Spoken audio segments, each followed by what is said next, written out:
सरकार ये कह रही थी कि उत्तर प्रदेश में पहले पहचान का संकट था।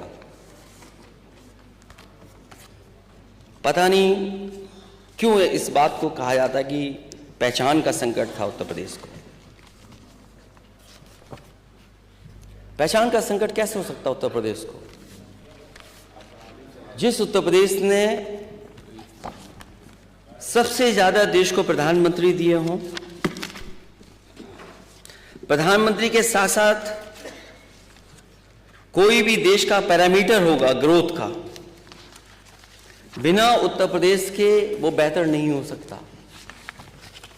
अगर उत्तर प्रदेश के पैरामीटर चाहे हेल्थ के हों, चाहे एग्रीकल्चर के हों, चाहे एजुकेशन के हों, चाहे एम्प्लॉयमेंट के हों, किसी भी पैरामीटर पर अगर उत्तर प्रदेश पिछड़ जाएगा तो देश के पैरामीटर्स पिछड़ जाएंगे।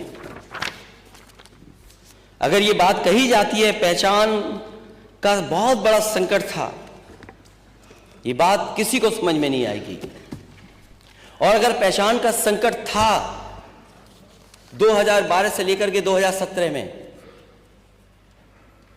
तो उत्तर प्रदेश में सबसे बड़ा इन्वेस्टमेंट क्यों आया? एचसीएल लखनऊ में क्यों आया? ट्रेनिंग इंस्टीट्यूट एचसीएल की क्यों बनी लखनऊ में? चक गजरिया में ट्रिपल आईटी क्यों बनी? और एचसीएल वो जगह है, जब पहली बार मैं उसका उद्घाटन करने गया था तो उस समय जो बच्चे और बच्चों के जो माँ बाप थे, कई माँ बाप ने मुझे बधाई दी और धन्यवाद दिया मुझे, और कहा कि मैं सरकार का और आपका धन्यवाद इसलिए देती हूं कि जिसके कारण हमारे बच्चे जो हैदराबाद या चेन्नई में पढ़ते थे, नौकरी करते थे, वो आज हमारे घर के पास हमारे बीच रह करके पढ़ रहे हैं और नौकरी कर रहे हैं।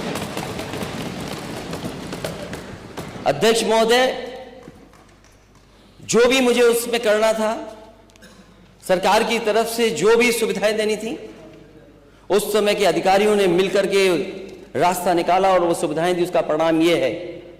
और मैं तो कहूंगा किसी भी मान्य सदस्य को अगर शक हो इस बात का कि एचसीएल में कहां के बच्चे पढ़ रहे हैं, वो जाकर के देखें। इसी लखनऊ, इसी कानपुर के सबसे ज्यादा बच्चे वहां पढ़ रहे हैं, नौकरी कर रहे हैं और सबसे ज्यादा सम्मान की नौकरी पा रहे हैं।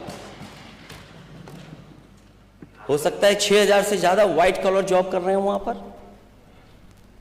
डबल इंजन की सरकार ने क्या दिया उसके मुकाबले? मुझे एक प्रोजेक्ट आप बता दीजिए लखनऊ में, या पूरे उत्तर प्रदेश में बता दें आप। सैमसंग फाइल उठा करके देख लीजिए किस सरकार की देन है।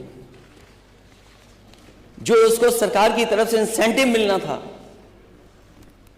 उसके लिए कोर्ट जाना पड़ा उसको, तब जाकर के सरकार ने कितने वर्षों के बाद इंसेंटिव दिया है। और जो मेट्रो चल रही है शहरों में, क्या लखनऊ की मेट्रो आपकी सरकार लाई थी? तस्वीर तो अपनी लगा दी। यही तो कर सकते हैं आप, और क्या कर सकते हैं? क्या लखनऊ की मेट्रो आप लाए थे? और अगर आप लाए थे तो जहां तक जाती है वहां से वापस क्यों आ जाती है? दूसरे सेक्शन में क्यों नहीं गई अभी तक? 7 साल हो गए डबल इंजन की सरकार के, 7 साल हो गए। वो मेट्रो वहीं से लौट के आ जाती है। क्या कानपुर की मेट्रो आपने प्रपोज की थी? क्या कानपुर की मेट्रो आपकी सरकार की प्रपोज थी? क्या आगरा की मेट्रो आपकी प्रपोज थी? और अगर आपने प्रपोज किया था तो उसका सेकंड फेज क्यों नहीं कर पा रहे हो आप? दिल्ली से जोड़ने वाली नोएडा, वो किसने मेट्रो बनाई? और मुझे अभी भी याद है कि दिल्ली की सरकार ने मदद नहीं की थी बजट को लेकर के। उत्तर प्रदेश ने अपने नोएडा के बजट से देकर के वो दिल्ली से जोड़ने का काम मेट्रो ने किया था।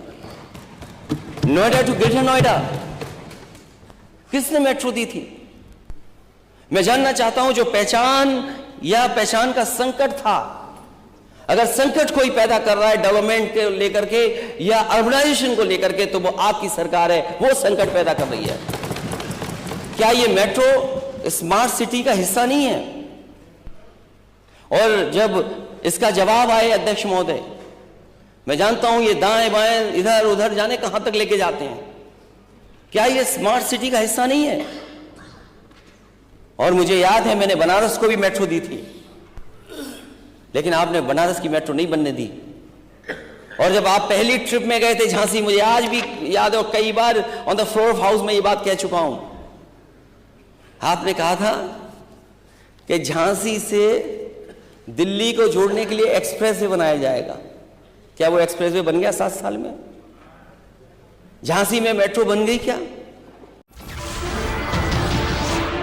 नमस्कार, मैं हूं मानक गुप्ता। अगर आपको हमारा ये वीडियो पसंद आया हो तो इसे लाइक और शेयर जरूर करें, और हां, हमें सब्सक्राइब और फॉलो करना ना भूलें ताकि आप देश और दुनिया की कोई खबर मिस ना करें। तो जुड़े रहिए हमारे साथ और देखते रहिए न्यूज़ 24।